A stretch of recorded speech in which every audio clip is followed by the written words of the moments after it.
Governor Greg Abbott did not specify any particular bill that would support his tax relief, property tax relief plan, but he wants to use nearly half of the state's billions-dollar surplus to do that. Now, Governor Greg Abbott tonight doing something different, having his State of the State not in Austin before lawmakers, but at a magnet manufacturer in San Marcos. Some lawmakers were in attendance, including Democrats who gave a televised response to the speech, among them State Senator Royce West from Dallas. The governor highlighted a number of emergency items for the state legislature. At the top of the list, using $15 billion from the state's budget surplus to provide property tax relief.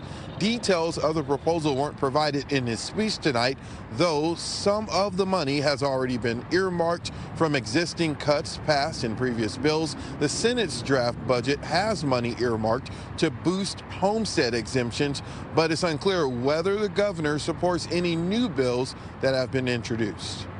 Now we must ensure that it provides lasting property tax relief.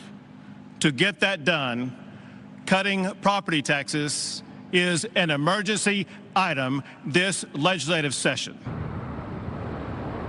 Another priority for the governor is his so-called school choice. It's been difficult getting these kinds of bills to the governor's desk because school choice proposals mean using government money to pay for private schooling. Democrats are against, and even some rural Republicans haven't supported it in the past due to the lack of access to private education. Tonight, the governor proposed expanding the Education Savings Account program, allowing more parents to use state money to help them pay for private learning. Abbott claims this will not reduce public school funding.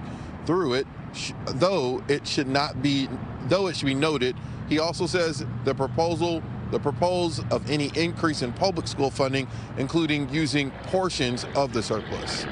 Now what we need to do, we want to expand that program to provide every parent with the ability to choose the best education option for their child.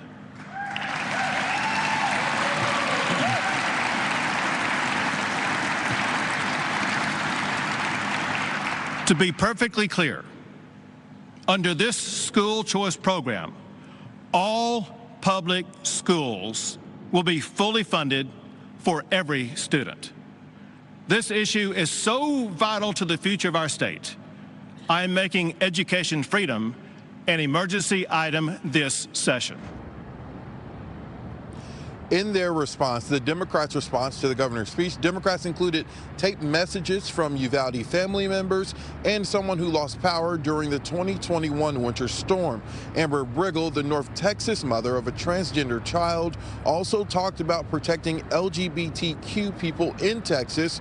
Their priorities included implementing gun safety legislation, additional steps to shore up the electrical grid, and expanding Medicaid. The governor also touched on the fentanyl issue.